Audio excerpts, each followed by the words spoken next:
तो hello everyone, आज की इस वीडियो में हम नए शार्क टैंक के बारे में बात करेंगे। जो शार्क टैंक के अंदर एक पिच आई थी स्टूपेक्स के बारे में, उसके बारे में उसका रिव्यू करेंगे।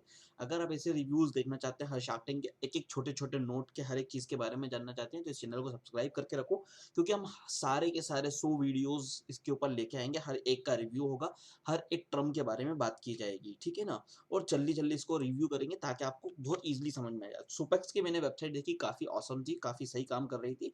ये दो लोगों का बेसिकली यहाँ पे 50-50% पार्टनरशिप है।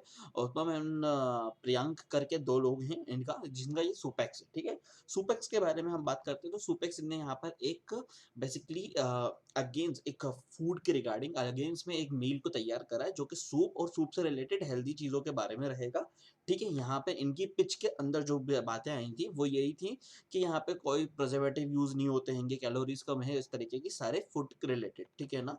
यहाँ पर उनका आस्क जो था वो था कि 75 लाख रुपए फॉर 6%, जिसके अंदर वैल्यूएशन बन रही थी 12.5% के आसपास, ठीक है। और इनकी जो प्रोडक्ट की शेल्फ लाइफ है वो 6% है। ये बिजनेस काम कैसे करता है इसके ऊपर अभी हम बता देंगे आपको पूरा, ठीक है। वो इस तरीके से कुछ काम करता है कि ये एक अपना क्लाउड किचन बेस करते हैं, एक मास्टर किचन को यूज करते हैं, उसके अगेंस्ट में साइड पे ये अपने प्रोडक्ट को बजाते हैं, ठीक है। तो ये ऐसा हो गया कि एक फ्रोजन फूड जैसा बिजनेस हो गया कि ये पूरा का पूरा बना के प्रिपेयर करके एक चीज भिजाते हैं, वहां पे वो थोड़ा सा प्री कुक करता है इनका शेफ, और उसके बाद जो इनका पैकेट होता है उसमें 6 महीने की शेल्फ लाइफ इनको मिल जाती है, ठीक है। तो यहाँ पे कुछ दो वर्ड्स का यूज करा गया है जिनको हमको जानना समझ जरूरी है, जिसको बोलते हैं कैपेक्स और ओपेक्स। तो कैपेक्स होता है कैपिटल एक्सपेंडिचर एंड ओपेक्स होता है ऑपरेटिंग एक्सपेंडिचर।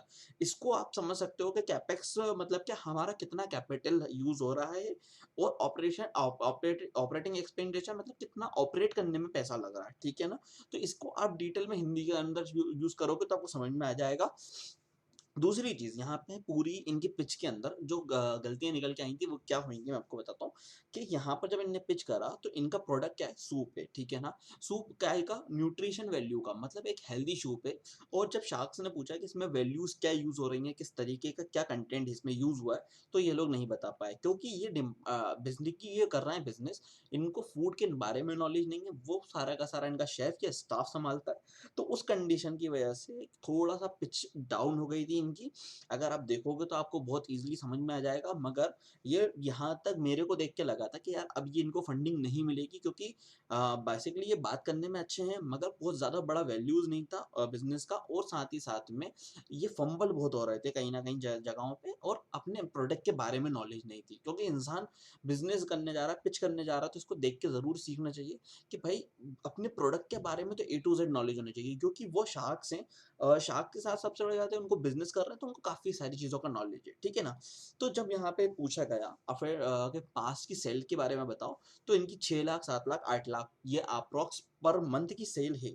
तो 8 लाख का बिजनेस खड़ा करना अच्छी बात है, ठीक है। पर प्रोडक्ट का व्यू कितना है, पर प्रोडक्ट की प्राइसिंग कितनी है, वो आप समझ सकते हैं इसके बारे में इनकी वेबसाइट के ऊपर देख के, ठीक है ना। तो 16-17% का मंथली ग्रोथ है, ठीक है, मानते हैं अच्छी बात है। मगर इसके बाद जब इनसे पूछा गया कि आपका ग्रॉस मार्जिन कितना है, ग्रॉस मार्जिन मैंने आपको बताया प्रोडक्ट बनाने का जो पैसा होता है वो हटा दिया जाए तो आपको कितना पैसा बचता है, ठीक है ना। मतलब प्रोडक्ट की कॉस्टिंग माइनस अगर कर दी जाए तो इन्होंने बोला 70 से 75%, जो कि बहुत ज्यादा होता है। अगर ये है तो प्रॉफिटेबल होना चाहिए था, मगर ये थोड़े से फंबल हो गए थे, यहाँ पे भी ये कंफ्यूज हो गए थे। क्योंकि इनने बोला कि हमारा पैसा जो है बर्न रेट में जा रहा है, मतलब इनने बोला कि एज्यूम करो कि भाई हमारे 75 है, मगर हम स्विगी जोमेटो को भी देते हैं, टैक्स भी देते हैं, तो यहाँ पे ये चीज़ नहीं चलती। इसको बोलते हैं इबिट्टा, मतलब आपका टैक्स में सबको कमीशन सारी चीज़ें देने के बाद कितना पैसा बच रहा है। तो उन्होंने बोला वहाँ तो हम जो है पैसा बर्न कर रहे हैं, मतलब कि हम थोड़ा लॉस बियर कर रहे हैं।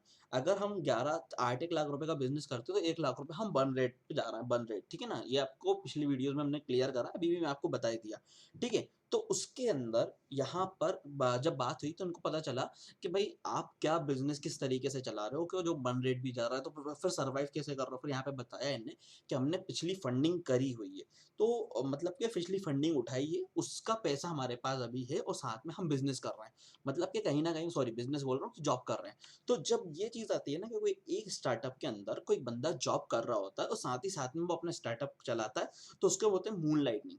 मून लाइटनिंग एक तरीके से आप समझ सकते हो कि भाई आप बोलते हो कि मून लाइटनिंग क्या है? तो चाँद का रोशनी, मगर यहाँ पे मून लाइटनिंग वो होती है जहाँ पे कोई एक बंदा अपनी ईज़िली इस मेथड में बता रहा हूँ कि वो बंदा अपना ही टाइम दे के कहीं पे जॉब करता है, उस फंड को यूज़ करके एज़ अ पार्ट टाइम किसी जगह पे काम कर रहा है। तो 2 बिज़नेसेस चलाना है या 2 जगहों पे हैंडलिंग करना है, उसको मून लाइटनिंग बोलते हैं, ठीक है ना?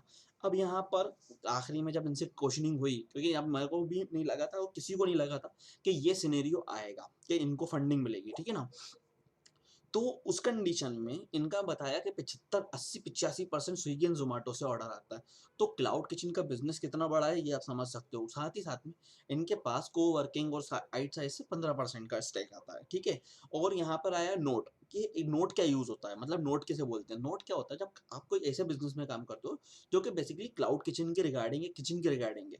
तो नोट वो होता है जहाँ पे एक बिल्डिंग करा जाएगा। जैसे मान लो किसी एक सिटी में सेंटर में एक किचन बनाया जाएगा, उसको बोलते हैं सेंट्रल किचन, ठीक है? उसके आस-पास जितने भी किचन बनाएँगे आएँगे तो उसको बोलते हैं नोड। तो अगर जितने ज़्यादा नोड सेंट्रल किचन होंगे, जितनी ज़्यादा सिटीज़ में होंगे, उतना ज़्यादा ये बेनिफिट होगा।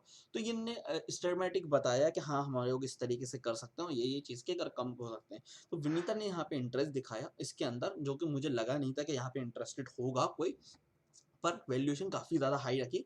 उनने बोला 75% फॉर 6% इनकी माँग थी। इनने बोला 50 हम देंगे मगर 20% कंपनी का लेंगे। तो उसके हिसाब से जहाँ इनने माँगा था अपनी कंपनी का वैल्यूएशन 6.5-7%, 7 करोड़, तो वहाँ पे इनका वैल्यूएशन गया 2.5 करोड़, ठीक है ना?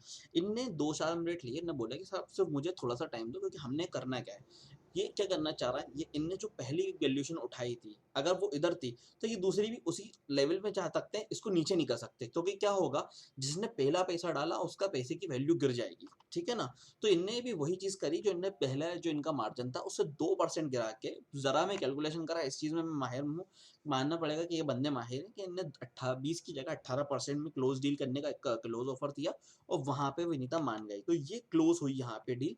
कुछ मानने वाली, कुछ समझने वाली इसके अंदर बातें जैसी ये मुझे लगी, वो बहुत ही लिमिटेड है। इनका प्राइस वैल्यू भी देखो, हम देख पा रहे हैं कि काफ़ी हद तक कम है, कोई बहुत ज़्यादा बड़ा प्राइस वैल्यू नहीं है। पर सिर्फ सूप के रिगार्डिंग ये पैसा जा रहा है, ठीक है ना?